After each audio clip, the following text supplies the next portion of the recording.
The Great Forgetting. I wonder if you've ever considered how strange it is that the educational and character shaping structures of our culture expose us but a single time in our lives to the ideas of Socrates, Plato, Euclid, Aristotle, Herodotus, Augustine, Machiavelli, Shakespeare, Descartes, Rousseau, Newton, Racine, Darwin, Kant, Kierkegaard, Tolstoy, Schopenhauer, Goethe, Freud, Marx, Einstein, and dozens of others of the same rank, but expose us annually, monthly, weekly, and even daily to the ideas of persons like Jesus, Moses, Muhammad, and Buddha. Why is it, do you think, that we need quarterly lectures on charity while a single lecture on the laws of thermodynamics is presumed to last us a lifetime? Why is the meaning of Christmas judged to be so difficult of comprehension that we must hear a dozen explications of it, not once in a lifetime, but every single year, year after year after year? Perhaps, even more to the point, why do the pious, who already know every word of whatever text they find holy, need to have it repeated to them week after week after week, and even day after day after day? I'll wager that, if there are physicists listening to me here tonight, you do not keep a copy of Newton's Principia on your bedside table. I'll wager that the astronomers among you do not reach on waking for a copy of Copernicus's De Revolutionibus Orbium Coelestium, that the geneticists among you do not spend a daily hour in reverential communion with the double helix, that the anatomists among you do not make a point of reading a passage a night from De Humani Corporis Fabrica, that the sociologists among you do not carry with you everywhere a treasured copy of Die Protantius Ethik und der Geiste Kapitalismus. But you know very well that hundreds of millions of people thumb daily through holy books that will be read from cover to cover, not a dozen times during a lifetime, but a dozen. Have you ever wondered why it is the duty of the clergy of so many sects to read the divine office daily? Why the same affirmations of faith are repeated word for word in so many religious communities around the world daily? Is it so difficult to remember that Allah is one, or that Christ died for our sins, that it must be reiterated at least once every day throughout life? Of course we know that these things aren't in the least difficult to remember, and we know that the pious don't go to church every Sunday because they've forgotten that Jesus loves them, but rather because they've not forgotten that Jesus loves them. They want to hear it again and again and again and again. In some sense or other, they need to hear it again and again and again and again. They can live without hearing the laws of thermodynamics 10,000 times, but for some reason they cannot live without hearing the laws of their gods 10,000 times. Verily I say unto you, again and again and again. A few years ago, when I began speaking to audiences, I had the rather naive idea that it would be sufficient, indeed entirely sufficient, to say each thing exactly once. Only gradually did I understand that saying a thing once is tantamount to saying it not at all. It is indeed sufficient for people to hear the laws of thermodynamics once, and to understand that they're written down somewhere should they ever be needed again. But there are other truths, of a different human order, that must be enunciated again and again and again, in the same words and in different words, again and again and again. As you know, I've not spoken at Durbau before this night, yet some of you may have heard me speak elsewhere, and you may say to yourselves, haven't I heard him say these things in Salzburg, or Dresden, or Stuttgart, or Prague, or Wiesbaden? The answer to that question is yes.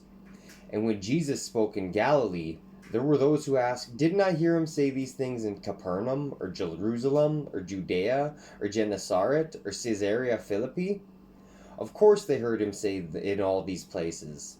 All the public statements attributed to Jesus in the Gospels could be delivered in 3 hours or less. And if he didn't repeat himself everywhere he went, then he was silent during 99% of his public life.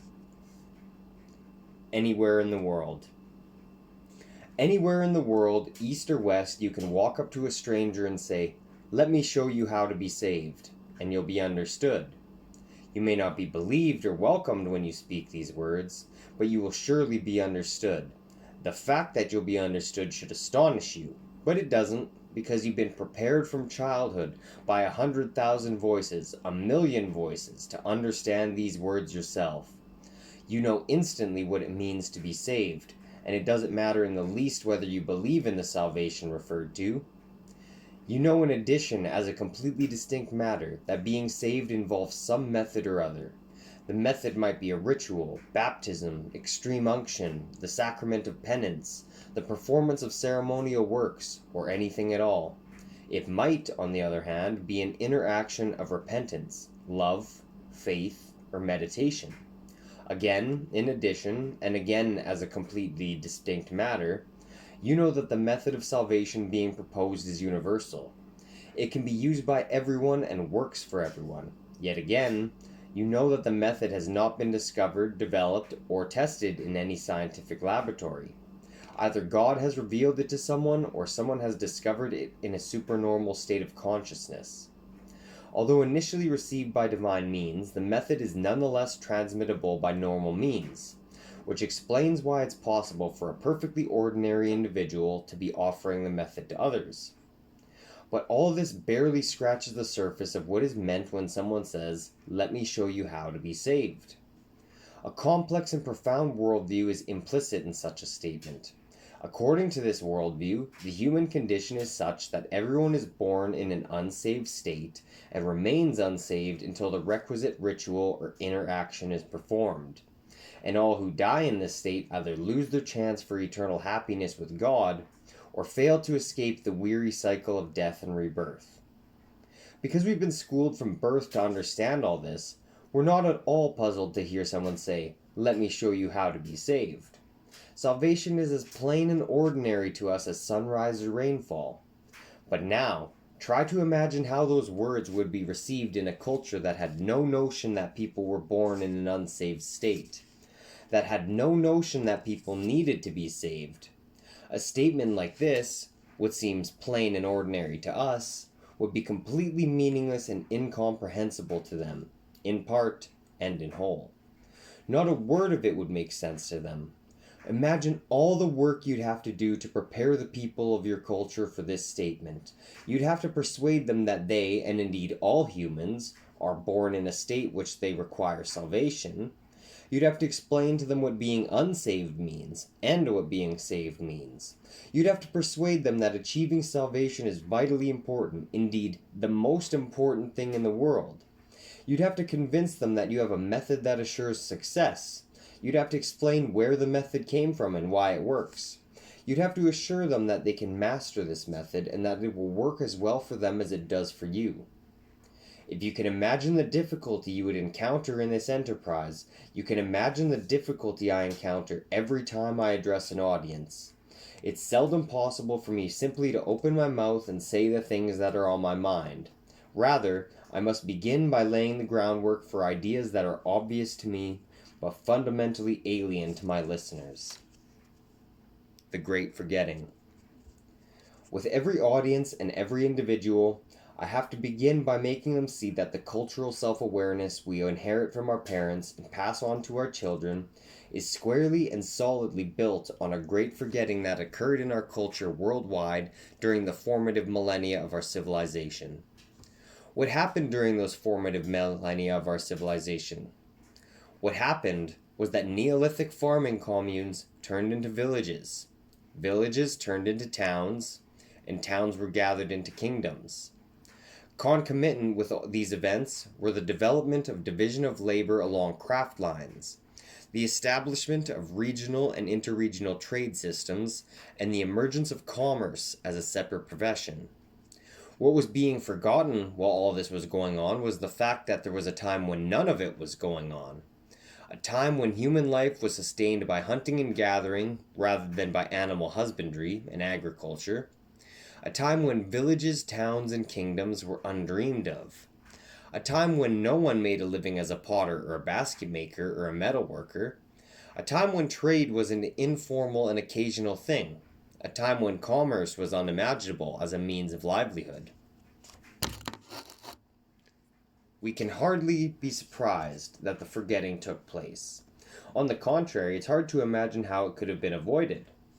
It would have been necessary to hold on to the memory of our hunting-gathering past for 5,000 years before anyone would have been capable of making a written record of it.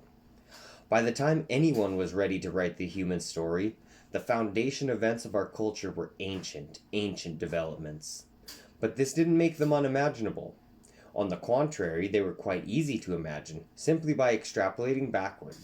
It was obvious that the kingdoms and empires of the past were bigger and more populous than those of the past. It was obvious that the artisans of the present were more knowledgeable and skilled than the artisans of the past. It was obvious that items available for sale and trade were more numerous in the present than in the past. No great feat of intellect was required to understand that, as one went further and further back in time, the population, and therefore the towns, would become smaller and smaller and smaller, crafts more and more primitive, and commerce more and more rudimentary. In fact, it was obvious that if you went back far enough, you would come to a beginning in which there were no towns, no crafts, and no commerce. In the absence of any other theory, it seemed reasonable, even inescapable, to suppose that the human race must have begun with a single human couple, an original man and woman. There was nothing inherently irrational or improbable about such a supposition. The existence of an original man and woman didn't argue for or against an act of divine creation. Maybe that's just the way things start. Maybe at the beginning of the world, there was one man and one woman, one bull and one cow, one horse and one mare, one hen and one cock, and so on. Who at this point knew any better? Our cultural ancestors knew nothing about any agricultural revolution. As far as they knew, humans had come into existence farming, just the way deer had come into existence browsing. As they saw it, agriculture and civilization were just as innately human as thought or speech. Our hunting-gathering past was not just forgotten, it was unimaginable. The great forgetting was woven into the fabric of our intellectual life from its very beginning. This early weaving was accomplished by the nameless scribes of ancient Egypt, Sumer, Assyria, Babylon, India, and China, then later by Moses, Samuel, and Elijah of Israel, by Fabius Pictor and Cato, the elder of Rome, by Suma Tan and his son, Suma Qian in China, and later still by Helacius, Herodias, Thucydides, and Xenophon of Greece, although Anaximander conjectured that everything evolved from formless material, what he called the boundless, and that man arose from fish-like ancestors. He was as unaware of the great forgetting as any of the others. These ancients were the teachers of Isaiah and Jeremiah, Lao Tzu and Gautama Buddha, Thales and Heraclitus, and those were the teachers of John the Baptist and Jesus, Confucius and Socrates, Plato and Aristotle. And these were the teachers of Muhammad and Aquinas and Bacon and Galileo and Newton and Descartes.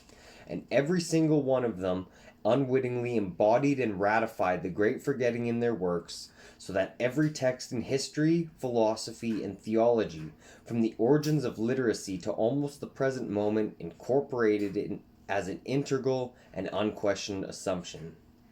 Now I sincerely hope that there are many among you who are burning to know why not a single one of you has ever heard a word about the great forgetting, by any name whatsoever, in any class you have ever attended at any school at any level, from kindergarten to graduate school. If you have this question, be assured that it's not an academic one by any means. It's a vital question, and I don't hesitate to say that our species' future on this planet depends upon it. The Great Remembering. What was forgotten in the Great Forgetting was not that humans had evolved from other species. There isn't the slightest reason to think that Paleolithic humans, or Mesolithic humans, guessed that they had evolved. What was forgotten in the Great Forgetting was the fact that before the advent of agricultural and village life, humans had lived in a profoundly different way. This explains why the Great Forgetting was not exposed by the development of evolutionary theory. Evolution, in fact, had nothing to do with it. It was paleontology that exposed the Great Forgetting, and would have done so even if no theory of evolution had ever been proposed. It did so by making it unarguably clear that humans had been around long before any conceivable date for the planting of the first crop and the beginning of civilization. Paleontology made untenable the idea that humanity, agriculture, and civilization all began at roughly the same time. History and archaeology had put it beyond doubt that agriculture and civilization were just a few thousand years old. But paleontology put it beyond doubt that humanity was millions of years old. Paleontology made it impossible to believe that man had been born an agriculturalist and a civilization builder. Paleontology forced us to conclude that man had been born something else entirely, a forager and a homeless nomad, and this is what had been forgotten in the Great Forgetting. It staggers the imagination to wonder what the foundation thinkers of our culture would have written if they'd known that humans had lived perfectly well on this planet for millions of years without agriculture or civilization. If they'd known that agriculture and civilization are not remotely innate to humans. I can only conclude that the entire course of our intellectual history would have been unthinkably different from what we find in our libraries today. But here is one of the most amazing occurrences in all of human history, when the thinkers of the 18th, 19th, and 20th centuries were finally compelled to admit that the entire structure of thought in our culture had been built on a profoundly important error. Absolutely nothing happened. It's hard to notice nothing happening. Everyone knows that. Readers of Sherlock Holmes will remember that the remarkable thing the dog did in the night was nothing. And this is the remarkable thing that these thinkers did. Nothing. Obviously, they didn't care to do anything. They didn't care to go back to all the foundation thinkers of our culture and ask how their works would have changed if they'd known the truth about our origins. I fear the truth is that they wanted to leave things as they were. They wanted to go on forgetting, and that's exactly what they did. Of course, they were forced to make some concessions. They couldn't go on teaching that humans had been born farming. They had to deal with the fact that farming was a very recent development. They said to themselves, well, let's call it a revolution. The agricultural revolution. This was slovenly thinking at its worst, but who was going to argue about it? The whole thing was an embarrassment, and they were glad to dismiss it with a label. So it became the agricultural revolution, a new lie to be perpetuated down through the ages. Historians were sickened to learn the true extent of the human story. Their whole discipline, their whole worldview had been shaped by people who thought that everything had begun just a few thousand years ago, when people appeared on the earth and started immediately to farm and to build civilization. This was history, this story of farmers turning up just a few thousand years ago, turning farming communes into villages, villages into towns, towns into kingdoms. This was the stuff, it seemed to them. This was what counted, and the millions of years that came before deserved to be forgotten. Historians wouldn't touch this other stuff, and here's the excuse they fashioned for themselves. They didn't have to touch it, because it wasn't history. It was some newfangled thing called prehistory. That was the ticket. Let some inferior breed handle it. Not real historians, but rather prehistorians. In this way, modern historians put their stamp of approval on the Great Forgetting. What was forgotten in the Great Forgetting was not something important. It was just prehistory. Something not worth looking at, a huge long period of nothing happening. The Great Remembering was in this way turned into a non-event. The intellectual guardians of our culture, the historians, the philosophers, the theologians, didn't want to hear about it. The foundations of all their disciplines had been laid during the Great Forgetting, and they didn't want to re-examine those foundations. They were perfectly content to have the Great Forgetting go on, and for all practical purposes, it did exactly that. The worldview we transmit to our children today is fundamentally the same as the worldview transmitted to children 400 years ago. The differences are superficial. Instead of teaching our children that humanity began just a few thousand years ago and didn't exist before that, we teach them that human history began just a few thousand years ago and didn't exist before that. Instead of teaching our children that civilization is what humanity is all about, we teach them that what civilization is what history is all about. But everyone knows that it comes to the same thing. In this way, human history is reduced to the period exactly corresponding to the history of our culture, with the other 99.7% of the human story discarded as mere prelude. The myth of the agricultural revolution. That the earth is the motionless center of the universe was an idea that people accepted for thousands of years. In itself, it seems harmless enough, but it spawned 1,000 errors and put a limit on what we could understand about the universe. The idea of the agricultural revolution that we learn in school and teach our children in school seems similarly harmless, but it too has spawned 1,000 errors and puts a limit on what we can understand about ourselves and what has happened on this planet. In a nutshell, the central idea of the agricultural revolution is this: that about 10,000 years ago, people began to abandon the foraging life in favor of agriculture. This statement misleads in two profoundly important ways. First, by implying that agriculture is basically just one thing, the way that foraging is basically just one thing. And second, by implying that this one thing was embraced by people everywhere at more or less the same time. There is so little truth in this statement that it isn't worth bothering with, so I'll just issue another one. Many different styles of agriculture were in use all over the world 10,000 years ago, when our particular style of agriculture emerged in the Near East. This style, our style, is one I call totalitarian agriculture, in order to stress the way it subordinates all life forms to the relentless, single-minded production of human food, fueled by the enormous food surpluses generated uniquely by this style of agriculture. A rapid population growth occurred among its practitioners, followed by an equally rapid geographical expansion that obliterated all other lifestyles in its path, including those based on other styles of agriculture. This expansion and obliteration of lifestyles continued without a pause in the millennia that followed, eventually reaching the New World in the 15th century and continuing to the present moment in remote areas of Africa, Australia, New Guinea, and South America. The foundation thinkers of our cultures imagine that what we do is what people everywhere have done from the beginning of time. And when the thinkers of the 19th century were forced to acknowledge that this wasn't the case, they imagined instead that what we do is what people everywhere have done for the past 10,000 years. They could easily have availed themselves of better information, but they obviously didn't think it was worth bothering with. East and West. It's become a solid part of our cultural mythology that a profound gulf separates East from West, and never the twain shall meet.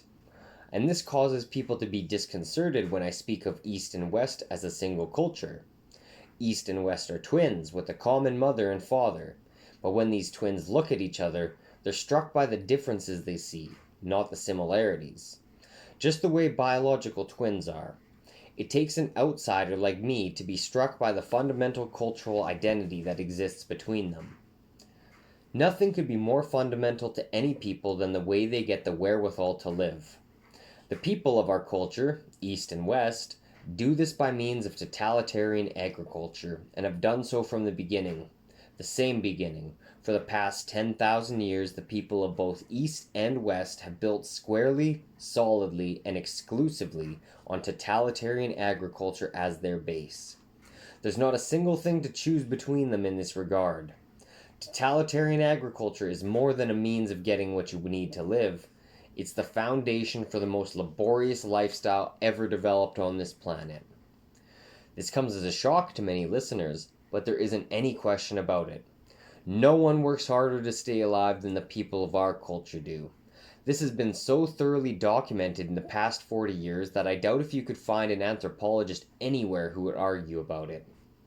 It's my notion that the laboriousness of their lifestyle has given rise to another fundamental similarity between the peoples of East and West, and this is the similarity in their spiritual outlook. Again, it's commonplace to imagine that an enormous gulf separates East and West in this regard, but the two of them look like twins to me because they're both obsessed by the strange idea that people need to be saved. In recent decades, the salvationist coloration of Eastern religions has been toned down for export to beat hippie and New Age markets, but it's unmistakable when seen in the originals, in native habitats. It's certainly true that the ends and means of salvation differ between East and West, but then the ends and means of salvation differ among all the salvationist religions of the world. This is precisely how you tell them apart. The essential fact remains that anywhere in the world, East or West, you can walk up to a stranger and say, "Let me show you how to be saved," and you'll be understood. The nothingness of prehistory. When the foundation thinkers of our culture looked back in time, past the appearance of man the agriculturist, they saw nothing. This was what they expected to see, since, as they had it worked out, people could no more exist before agriculture than fish could exist before water. To them, the study of pre-agricultural man would have seemed like the study of nobody. When the existence of pre-agricultural man became undeniable in the 19th century, the thinkers of our culture didn't care to disturb the received wisdom of the ancients, so the study of pre-agricultural man became the study of nobody. They knew they couldn't get away with saying that pre-agricultural peoples lived in non-history, so they said they lived in something called prehistory. I'm sure you understand what prehistory. It's rather like pre-water, and you all know what that is, don't you? Pre-water is the stuff fish lived in before there was water, and prehistory is the period people lived in before there was history. As I pointed out again and again and again, the foundation thinkers of our culture imagined that man had been born an agriculturalist and a civilization builder. When thinkers of the 19th century were forced to revise this imagining, they did it this way.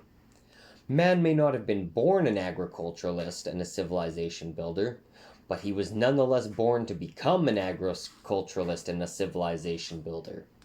In other words, the man of that fiction, known as prehistory, came into our cultural awareness as a sort of very, very slow starter, and prehistory became a record of people making a very, very slow start at becoming agriculturalists and civilization builders. If you need a tip-off to confirm this, consider the customary designation of prehistoric peoples as Stone Age. This nomenclature was chosen by people who didn't doubt for a moment that stones were as important to those pathetic ancestors of ours as printing presses and steam locomotives were to the people of the 19th century. If you'd like to get an idea of how important stones were to prehistoric peoples, visit a modern Stone Age culture in New Guinea or Brazil, and you'll see that stones are about as central to their lives as glue is to ours. They use stones all the time, of course, as we use glue all the time, but calling them Stone Age people makes no better sense than calling us Glue Age people. The myth of the agricultural revolution continued.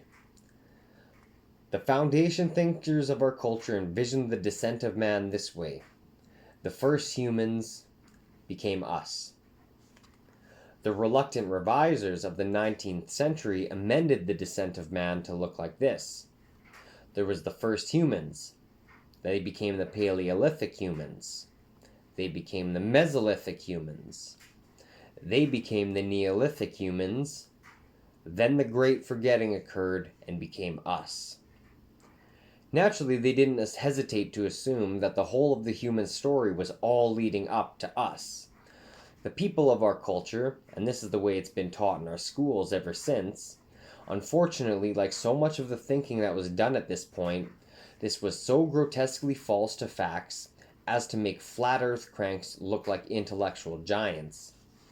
Here's how it must look if you begin by acknowledging the fact that the people of our culture are not the only humans on this planet.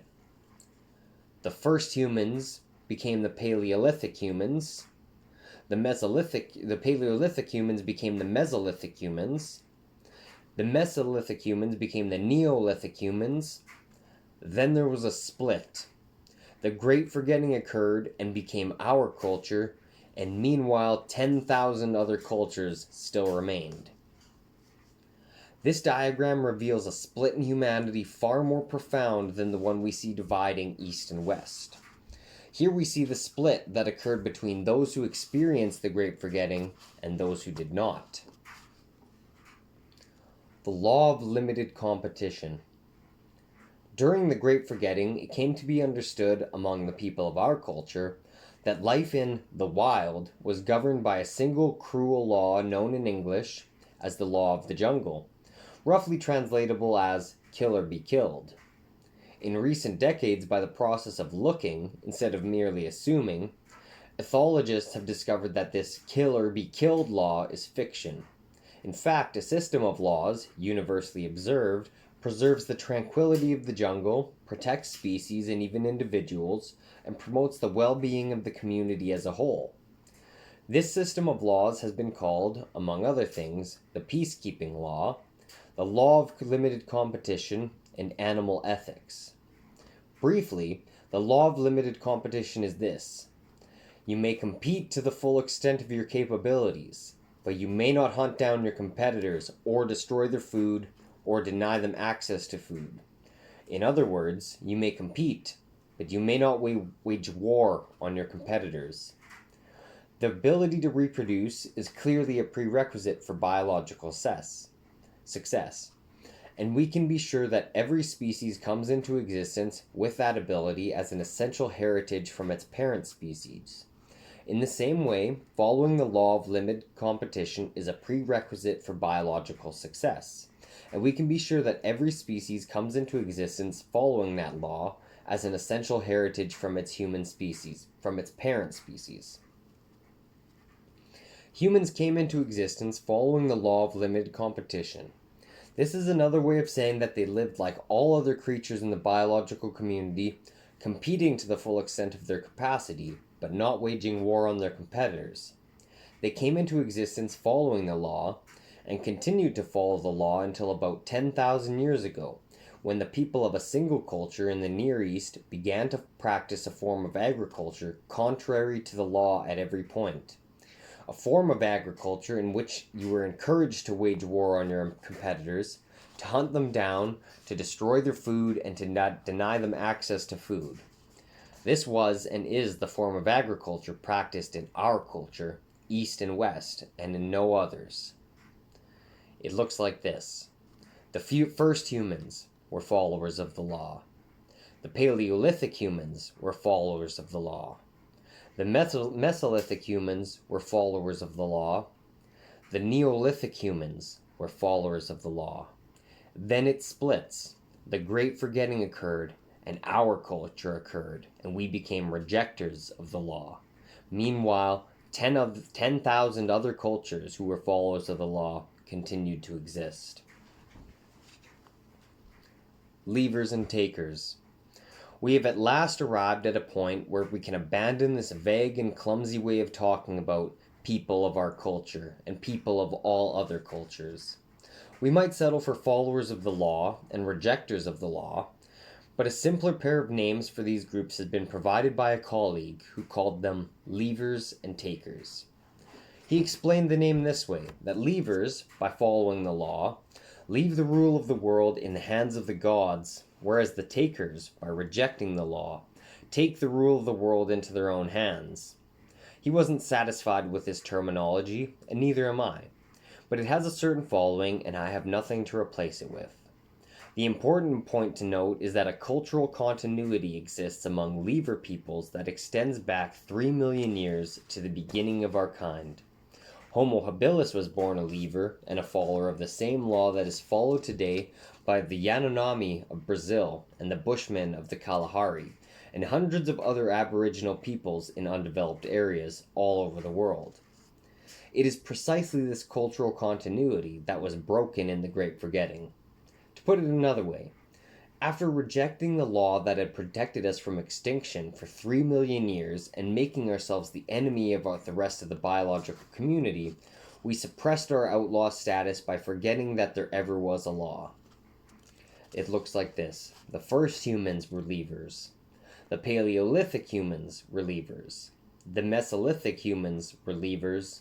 The Neolithic humans were leavers. Then the Great Forgetting occurred, and we split, and our group became takers. Meanwhile, 10,000 other cultures remained that were leavers. Good news and bad news. If you know even a little about me, you'll know that I'm called by many bad names. The reason for this is that I'm a bringer of good news, the best news you've had in a long time. You might think that bringing good news would make me a hero, but I assure you this isn't the case at all. The people of our culture are used to bad news and are fully prepared for bad news, and no one would think for a moment of denouncing me if I stood up and proclaimed that we're all doomed and damned. It's precisely because I do not proclaim this that I'm denounced. Before attempting to articulate the good news I bring, let me make first crystal clear the bad news people are always prepared to hear. Man is the scourge of the planet, and he was born a scourge just a few thousand years ago. Believe me, I can win applause all over the world by pronouncing these words, but the news I'm here to bring you is much different. Man was not born a few thousand years ago, and he was not born a scourge. And it's for this news that I'm condemned. Man was born millions of years ago, and he was no more a scourge than hawks or lions or squids. He lived at peace with the world for millions of years. This doesn't mean he was a saint. This doesn't mean he walked the earth like a Buddha. It means he lived as harmlessly as a hyena or a shark or a rattlesnake. It's not man who is the scourge of the world. It's a single culture. One culture out of hundreds of thousands of cultures. Our culture. And here is the best news I have to bring. We don't have to change humankind in order to survive. We only have to change a single culture. I don't mean to suggest that this is an easy task, but at least it's not an impossible one.